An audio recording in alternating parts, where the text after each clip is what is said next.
cheers, the shouts, the love of these fans, these are the rewards for victory. The Philadelphia Adams Professional Soccer Club returned to such cheers on Sunday, August 26, 1973. To get there, they first had to write a new chapter in the history of American sports.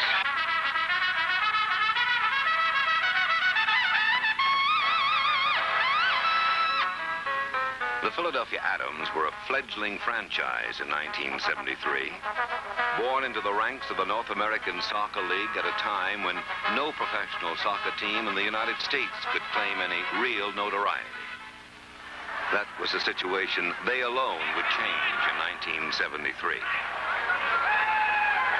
This soccer team would run with Americans, where mostly Europeans and Latin Americans had tread. This soccer team had the only American coach in the league, Al Miller, recruited from Hartwick College in upstate New York. And these are some of the Americans on Miller's team. Bob Rigby of Delaware County, Pennsylvania. Bob Smith of Trenton, New Jersey. Barry Bartow of Philadelphia. Lou Meal of Philadelphia. Stanley Startzel of Levittown. And there are others as well. Could they meet the challenge of professional soccer? And could they make Americans love the sport as much as they did? To help them accomplish those goals, the Adams management brought over several seasoned professionals from the English Soccer League. Scoring stars like Andy Probyn, the Adams number 10, and Jim Fryatt, number 9. Number 5, Chris Dunleavy, who, like Fryatt and Probyn, plays with the Southport team. Filling out the defensive lineup are Roy Evans, number 4, from Liverpool, the champions of England's top professional league. And Englishman Derek Trevis, wearing number 18, became the Adams captain. Trevis is an unusual man. He has combined experience and knowledge with a unique sense of humor to provide the leadership that is required to captain the Adams team. And in moments of stress, it is Trevis who is heard above the rest on the field.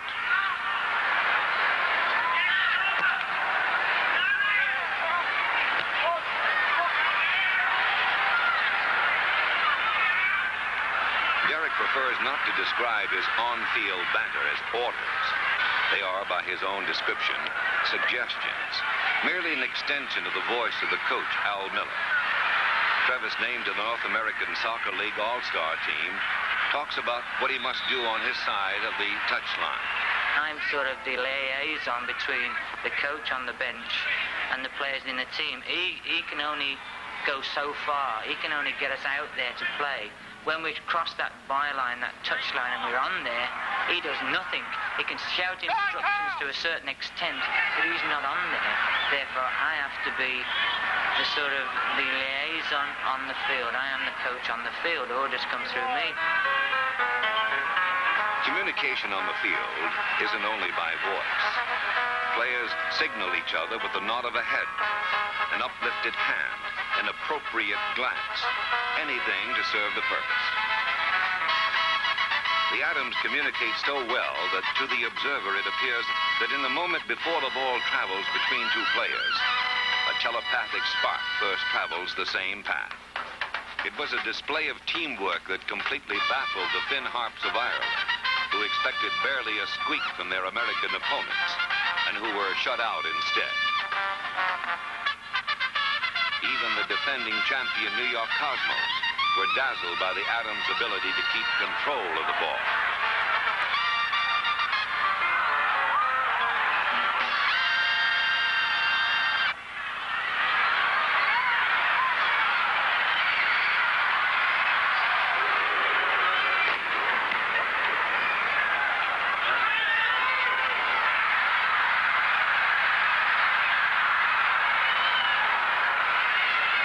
The back four of the Adams defense are Trevis, Dunleavy, Evans, and American Bob Smith.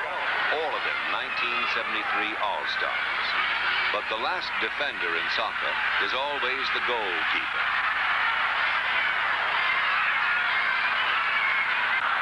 Bob Rigby will do just about anything to stop a ball from getting into the net.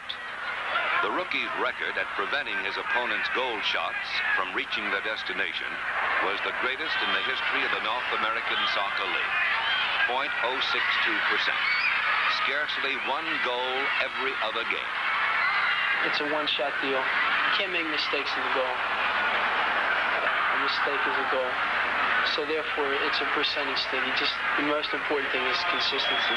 Rigby is skilled beyond his years, and his daring saves have inspired tremendous confidence in his teammates and earned all-star recognition from his opponents.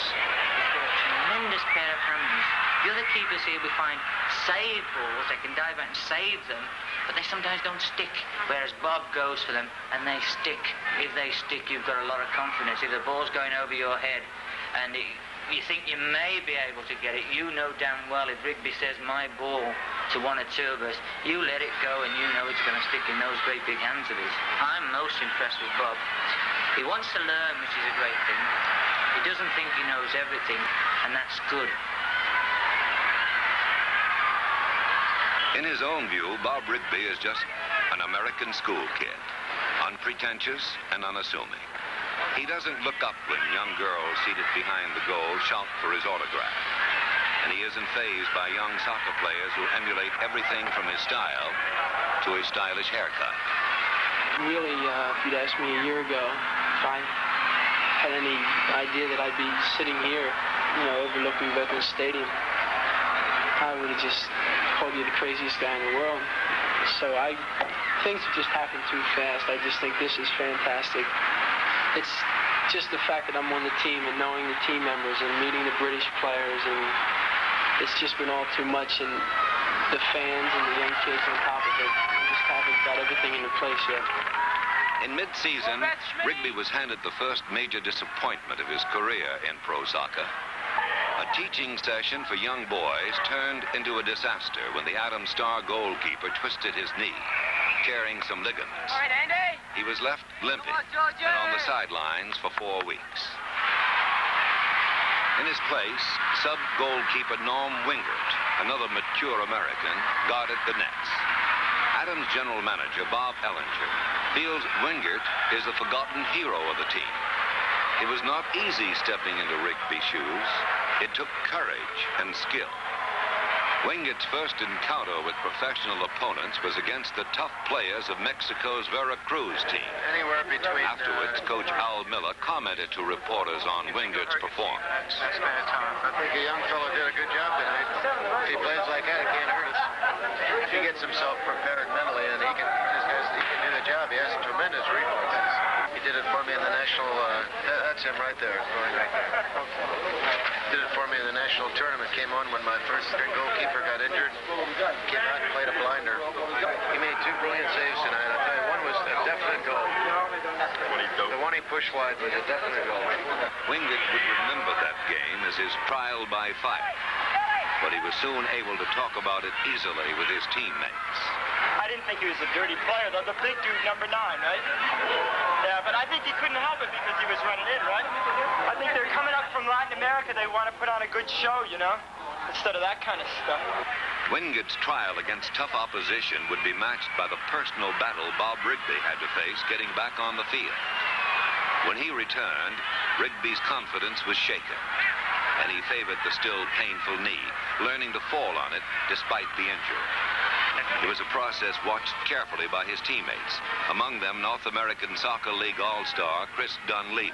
We've watched him from the time that he damaged his knee until now that he's fit, well, almost fit. He goes out with his strap from the middle of his calf to the middle of his thigh, and that lad must definitely be in pain, because you can see he was limping very badly after he first done it. Now he's limping slightly, but he's limping and keeping the pain to himself. Adams coach Al Miller describes this quality of courage as a measure of the team's desire to succeed. Well, I think we have the cream of the crop, really. We have boys with tremendous heart and tremendous courage and a lot of willpower to make it in this league and make it as soccer players. They've kicked around the sand lots. They've dressed in all kinds of situations, a dressing room, they call dressing room. All of them are just incredibly incredibly keen about the game. They want to succeed so badly, and our American athletes, in my opinion, are the best in the world. And unfortunately, I've not had the experience and not had the background when they were young. But I would say we're really quite fortunate in the boys we have. I think they're holding their own, and I'm sure that they've impressed every professional from every country we played against. Bob Smith is surely among the cream of the crop, as Miller puts it. Smith has been playing soccer in Trenton, New Jersey since he was 8 years old. And today he must be considered one of the top American defenders in the league.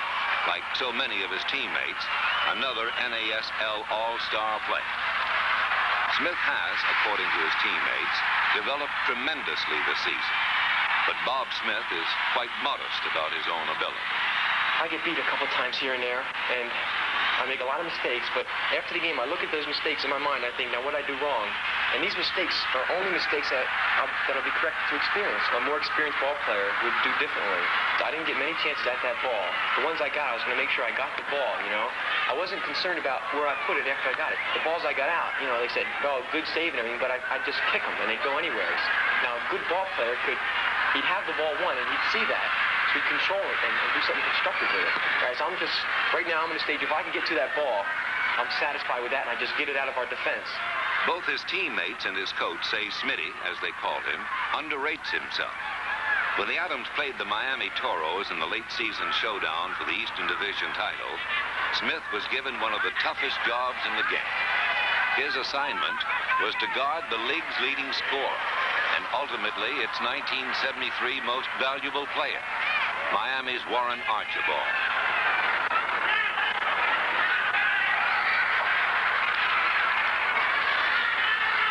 He did it well. Playing defender is a switch for Smith, who played forward in college. Now and then he goes on the attack, something any defender can do in soccer, given the opportunity. The effort is discouraging to Smitty, who feels he desperately needs more experience. Later in 1973, he gets it, playing on the United States national team, representing America in international competition. But while he's playing for the Adams, it is his teammates who provide all the experience he needs. He relies heavily on their advice. When you're out on the field, and you don't hear your coach telling you, you hear your teammates, you know. And that's what I rely on 100% when I'm out there, is people like Chris and Derek and Jimmy Fry, guys like this telling me, you know, what's going on, you know, because I need that, because I'm inexperienced in that position. And if they don't tell me, I'm lost. I'll tell you the truth. It is not by accident that the American and English players work so well together. It is because they become more than just teammates. That was a conscious plan on the part of the Adams ownership and management. A strong advocate of a policy that would combine seasoned English players with willing Americans was General Manager Bob Ellinger. Ellinger is an intense man who plans his decisions for the Philadelphia Adams as he would the moves on a chessboard.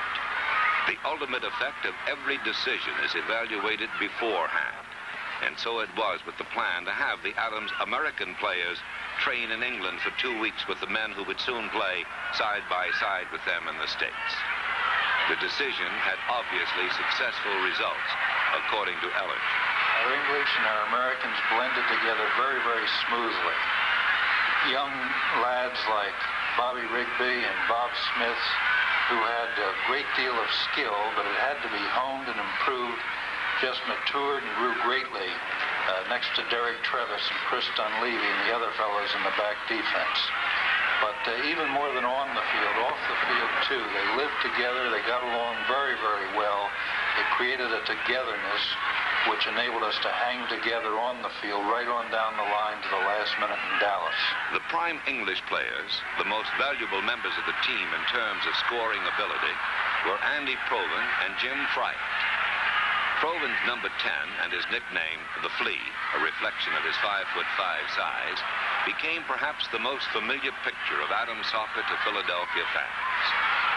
It was Proven who scored more goals than any other single player, and with Fryett right behind him in scoring, the duo from Southport, England represented a mighty offense. Proven was, in fact, runner-up for the North American Soccer League's Most Valuable Player Award. And Friett was third in the voting. Friett was also his teammates' choice as Adams' MVP. Both were league all-star selections. What brought these men such honors is the way they moved on the field on offense. Not always scoring, but always probing for that weak point in the opponent's defense.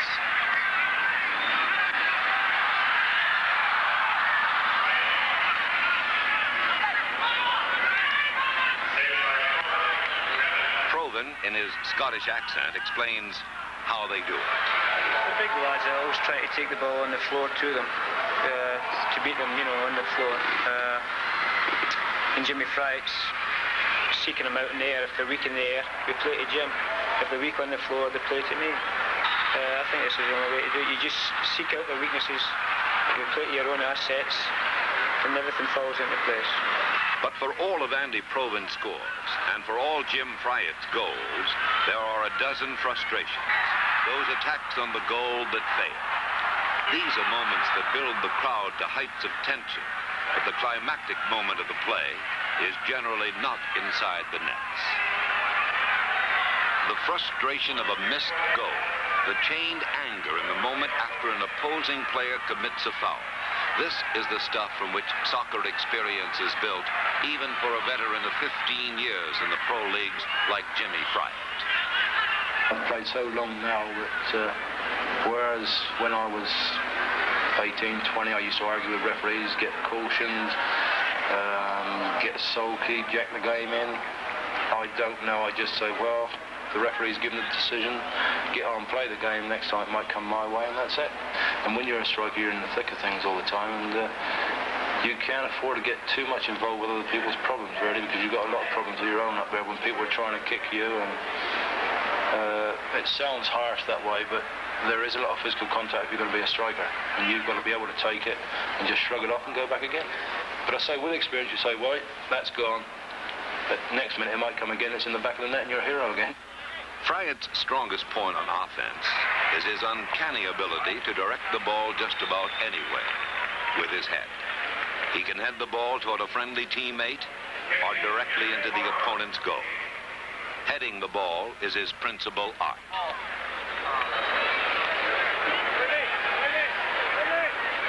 His age, he was 33 at the end of the 1973 season, has not hindered his stamina or ability. It has given him the mellowness to avoid fights and fouls, and even to break up a squabble or two like this one during a game with Veracruz of Mexico. The referee never saw the exchange of blows, and Fryatt stopped it before anything serious developed. During the 1973 season, Jim Fryatt scored 7 goals for the Adams and had 65 shots on the goal. His cohort in offense, Andy Proven, scored 11 goals and fired the same number of attempts. Together, their striking ability accounted for 62% of the Adams' total number of goals scored in 1973. Coach Al Miller well recognizes their value. Mainly our offense relies on Fryatt and Proven. These fellows are professionals. They know where the weaknesses are. Once the game begins, they know how to study defenses. They know what to do, and this is what I'm saying. A coach doesn't really do that much. My job, I feel, is to get these fellows sharp physically and also to get them sharp mentally. If they're going out there to play to win and they're fit to go 90 minutes at top speed against the best players in the league, I think then my job is done, and the rest of it is up to them, and I think they're capable of accepting his responsibility. Though Miller cannot step onto the field during play, he does his best to motivate from the sidelines. His comments are crisp and clear, and it's not just idle banter, but rather an intense effort to maintain momentum on the field. It is part of the style that earned him the title of North American Soccer League Coach of the Year, the first American and the first rookie coach ever to win that title. Come on, lads, let's show up something now. Come on, come on. Come on, Blue, do it. On you. Well done, Roy. Come on, let's keep playing here, lads. Come on. Miller's use of the term lads to address his players has more than just a casual meaning. Between this man, Al Miller, and these young men on the field, there is a real affection. They have worked hard together. They have struggled to bring the Adams from zero to the top. They are not just the men or the boys or the team. They are his lads.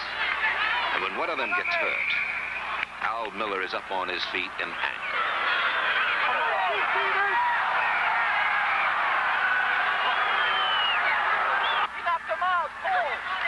Barry Bartow, an all-star American player for the Adams and one-time captain of the U.S. national team, has been hurt.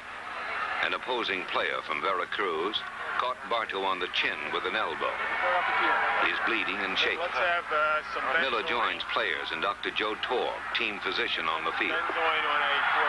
Only for the time it takes for Bartow to be removed from the field is play suspended. It resumes without him. The Veracruz team is very physical. There is a language barrier, and the usual techniques of psyching out opponents aren't working on either side. Expression becomes physical. Andy Proven is another player injured in the Veracruz melee. But after a check by the team trainer, he's up again, much to the delight of the Philadelphia crowd. And true to his reputation, Proven returns to haunt his opponents, scoring the only goal of the game as a fluke pass taps in off his toes. Proven falls to his knees in mock thanks for his good fortune.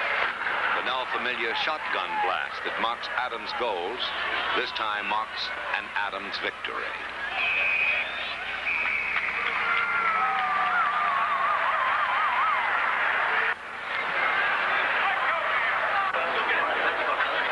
No problems out there tonight, man. No problems. In the locker room at Veteran Stadium, the tone of the victors is subdued. There is pain and injury. This was a difficult victory. That's clever, isn't it? Barry's got 3 stitches up his guts. It was a very physical game. I think one of the most physical matches we've played so far. Coach Miller talks to reporters who flock around him. He tried to slow the game down a little bit. That's their style. This is South American, Latin style, because they're playing in this heat all the time, so they conserve their energy by just walking and pushing the ball easy. Did it affect your game? They just overload on you. Oh, it affected us. They took possession away from us. We didn't have nearly as many goal chances tonight as we had in the rest of the games. I'll tell you, this is a good team. Team owner Tom McCluskey makes his regular visit to the locker room to congratulate the victors. He is totally involved in his team to the point where he and his players are able to share the delight of victory and the pain of loss with equal feeling. If nothing else, Tom McCluskey, his general manager, Bob Ellinger, and Coach Al Miller, along with these young men, have brought class to the Philadelphia sports scene. There is such skill involved in the soccer game that at times it can be properly termed an athletic art. It is the use of this art in sport that has turned thousands of Philadelphians into soccer addicts.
crowds have reacted to soccer in Philadelphia with tremendous enthusiasm.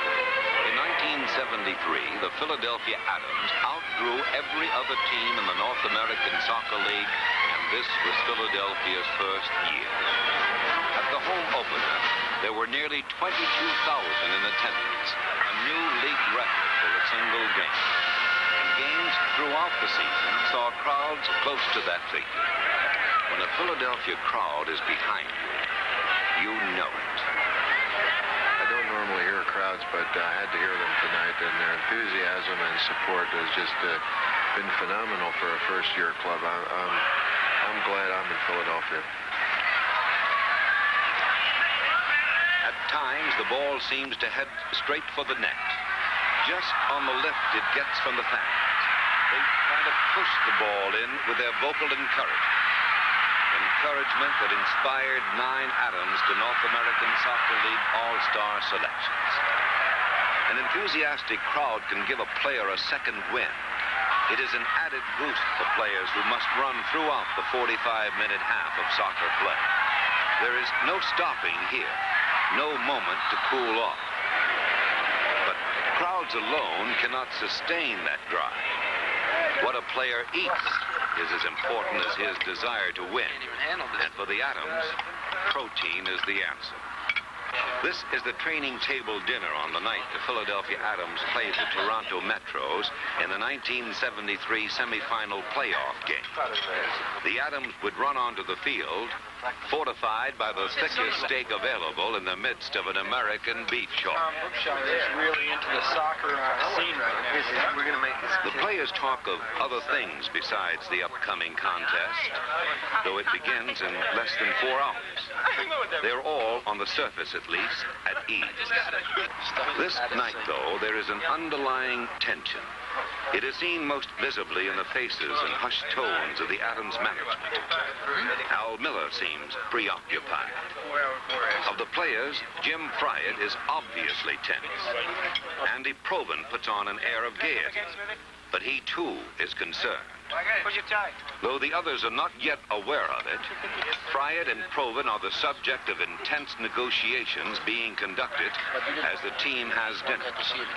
By telephone, not far from the training table meal, Al Miller and the rest of the team management are trying to prevent what could be a disaster. The Southport club from which Fryatt and Proven are on loan wants them back immediately. The English soccer season is to start a week ahead of time, and Fryatt and Proven may have to leave the night after the Toronto playoff. That would mean the Atoms might have to fight for the North American Soccer League 1973 championship without their 2 top scorers. After all, it was tough enough winning this baby, the Eastern Division Championship trophy. The night of the Toronto playoff, North American Soccer League Commissioner Phil Woosnam presented the award to team captain Derek Travis. Travis's smile gave evidence to the team's overwhelming sense of accomplishment at having gone this far in their very first season. But there are hills to climb yet, and Toronto has looked like a mountain all season. They were the only team in the league the Atoms did not defeat in regular play. As action begins, Al Miller and Derek Travis remember how all season long they had their collective eye on the Metro. I still feel Toronto is the best club we've played against. They've been great against us. They come at us. They've not laid back on defense. They're tight in the back. They have a good goalkeeper. Their midfield is excellent. The last time we played them up there, I thought we were really lucky to get out with a draw. Toronto, I think, are the best team in the league. From our point of view, from the defensive point of view, you know, some teams sort of push us hard, they throw balls at us, but, they might put pressure on us, but it's not the pressure that, we can't withstand. Derek's own ability as a defender and that of his teammates was surely put to the test that night. Toronto fought hard. Then Andy Proven started the Atoms' upward momentum with one of his classic goals. The score added pep to the offense, and probe after probe brought the crowds to its feet. Then on just such an offensive sortie, Jim Fryatt was fouled. Friett was tripped up inside the penalty area around the goal, and that called for an automatic penalty kick. There are no teammates to pass to now. No tricks, just one man, Jim Friett, against one man, the Toronto goalkeeper. Friett's years of experience told him just what corner, what niche within the goal to aim his kick for. He tried to sense just how to bypass the expected goalkeeper's diving attempt to save the ball. And as the ball sailed into the Toronto goal, Philadelphia began its trip to the championship right then and there.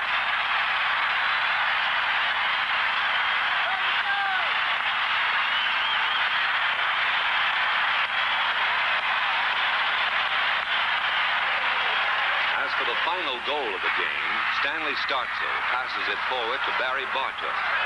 Bartow in turn heads to Andy Proven. Proven passes it off to Paul Miner, who scores one more for Philadelphia.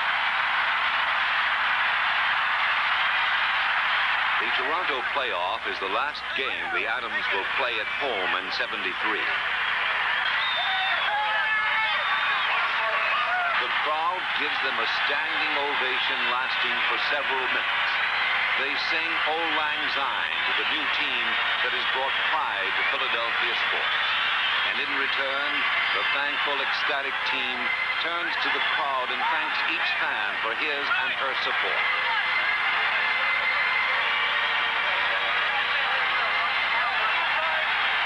But in the midst of all this celebration, there is one unsmiling face. It is Jim Friett. He knows this may have been his last game for the Adams this season. Once inside the locker room, with the realization that Dallas is the only team left to beat before the Adams win the North American Soccer League Championship for 1973, there is much celebration.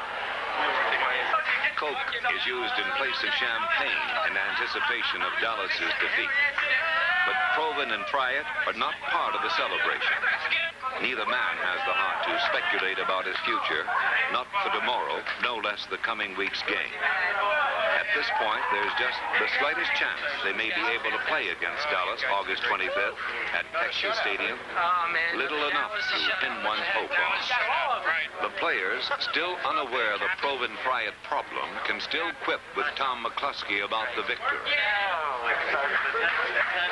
The Toronto victory is an important one. Toronto is an established team. Their president, Bruce Thomas, congratulates the Adams manager. Tom, next year is coming. We'll be there for you. I know you will. As a matter of fact, I hope you don't get used to winning. Well, I think I want to get used to it. I like it. It's so great. I really congratulate you. I tell you, did a fine job. Your whole team are sportsmen, and I think they gave you everything they had, you know. Al Miller has his own thoughts about why the Adams finished with such a smashing victory. He discusses them with reporters. You know things are going for him because, my God, I don't know what it is. I haven't the foggiest idea. And the next two goals are absolute brilliance. I mean, that just comes from pressure. You can't, they had to come eventually. And Jimmy played real smart by taking the fella out the side where he's a bit lost. He's good in the middle. He took him outside and then he decided to go on him. I don't know why he took him down. He didn't have to take him down, really. I think he could have cut him off. That was really physical. Is that the same type of game we played home Toronto? Three in a row. Jimmy's overcome him, too. The early attention has left the faces of Tom McCluskey, Al Miller, and Bob Allen. They didn't want the season to end. They are hopeful of some solution to the Southport demand for Friett and Proven. And they are elated with the team's success against Toronto. Sports fans are the greatest. Hey, greatest. What do we do for encore? By 5 the next afternoon, the smiles were all erased. And so were any chances that Friett and Proven would play against Dallas. In less than 24 hours after the Toronto game ended, both men were on their way home to Southport, England. So there was nothing left to do but go on to Dallas. And on the morning of August 25th, the team, minus some of its morale and 2 of its players, but with all of its courage and determination still intact, set off for the Texas Plains in the final battle of the year. Team captain Derek Travis's constant humor and smiling personality had a lot to do with softening the blow of the Friat-Proven loss. He seems to have infused his teammates with his own inward enthusiasm. As for Al Miller, his depression over the loss of his top scorers was short, but he could not get them out of his mind. Hoping against hope, he later admitted, he brought uniforms number 9 and 10, Friats and Provens, to Dallas with him. But Miller remembered his own thoughts after the very first game of the season against St. Louis, when Friat couldn't play because of an injury. After we played out at St. Louis without Friat and lost to them on a fluke goal, I thought we were going to win it. I really did. A lot of these players have been captains for their teams. Our college boys have been captains. These fellas don't get there by a popularity contest. They get there because of leadership ability. Miller's strategy in the Dallas championship game put two virtual unknowns in place of Friat and Proben.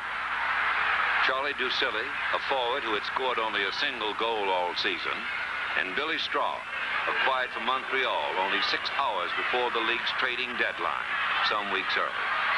Straub had never played a minute's worth of pro ball with the Adams, no less a championship. The duel between the two soccer playoff winners attracted Dallas's largest season crowd to Texas Stadium. The Adams, lacking normal scoring power, fighting 100-degree-plus heat, and facing a fiercely pro-Dallas crowd, obviously had an uphill fight. Dallas's top offensive player, Kyle Rote Jr., was the man for the Adams to watch out for. And Chris Dunleavy was the man watching Rote more closely than anyone. Dunleavy's constant guard earned him an injury early in the game that, had it been more serious, might have changed the entire picture. But fortunately, the young defender was on his feet in a few minutes. The burden of defense was well shared by Travis and Roy Evans and Bob Smith. As for Bob Rigby, he never let a ball go by. Some of that may have been because the Philadelphia offense was keeping the ball at Dallas's end of the field most of the time. Though during the scoreless first half of the game, the ball moved back and forth, never reaching anyone's net. The lack of scoring only served to increase the tension the Adams felt. It was for the team's management no less difficult at times. A television interview for the folks back home, while the outcome remained uncertain, seemed almost inappropriate at halftime. As the second half began, the Adams seemed more determined to press the attack. It must have been abundantly clear to Dallas's goalkeeper, Ken Cooper, that his own defense was beginning to buckle. Then, in one strong attack on the Dallas goal, 20 minutes into the second half, the Adams broke through the tornado defense. A Roy Evans pass was deflected toward Dallas all-star defender and captain John Best. Best, surrounded by Adams, tried to kick the ball away from his own goal, but instead knocked it right in, scoring for Philadelphia.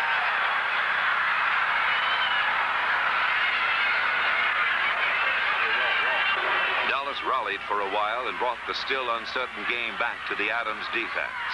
A Dallas kick sent Bob Rigby diving for the ball. He deflected it with his hand, forcing it to bounce off the outside of the goal, denying Dallas their nearest attempt at a goal in the entire game. And seconds later, Rigby made still another spectacular save. Finally, with only 4 minutes left to play, the Adams were on the offense again. Another beautifully placed Roy Evans kick was the setup, this time for Billy Straub, who headed the ball right into the net to make it 2-0. Straub would later say exhaustion nearly overcame him. He was fighting the Dallas heat all through the game. It was, he said, Derek Travis's constant on-field encouragement that kept him running for his fateful meeting with a soccer ball in front of the Dallas goal. The Dallas defense had withered, and the extraordinarily well-conditioned Philadelphia team didn't let up.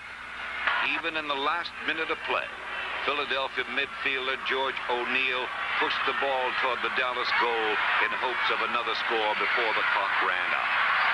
He never got the chance to try, for when the clock did run out, the Philadelphia Adams became the very first expansion team in the history of American sports to win a Major League Pro Championship.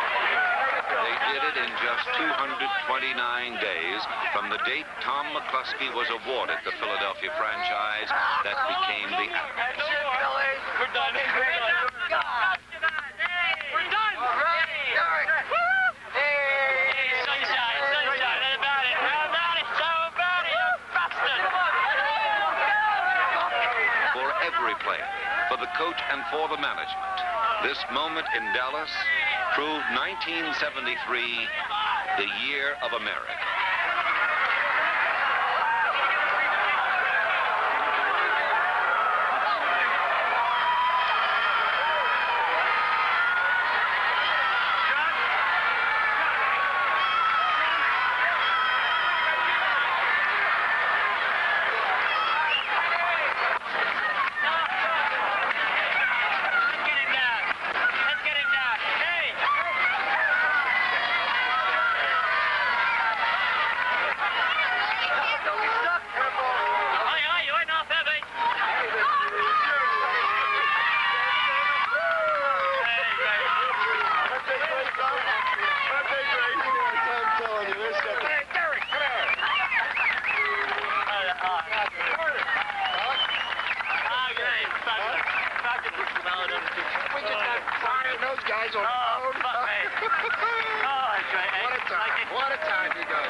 I don't like the taste of it. It's just good for celebrating. Yes,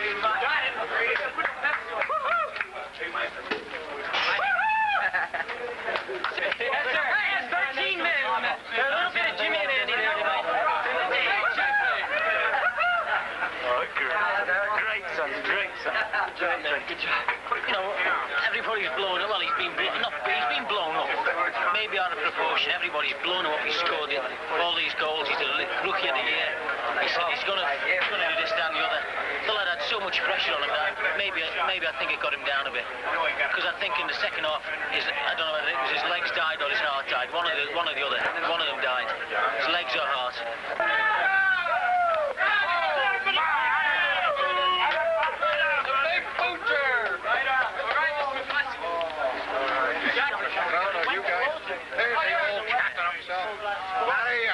What do you say now? All the sport in it. Billy, congratulations, Tom. But it was a miracle made by men. Men with vision enough, endurance enough, talent enough, and the guts to make it happen.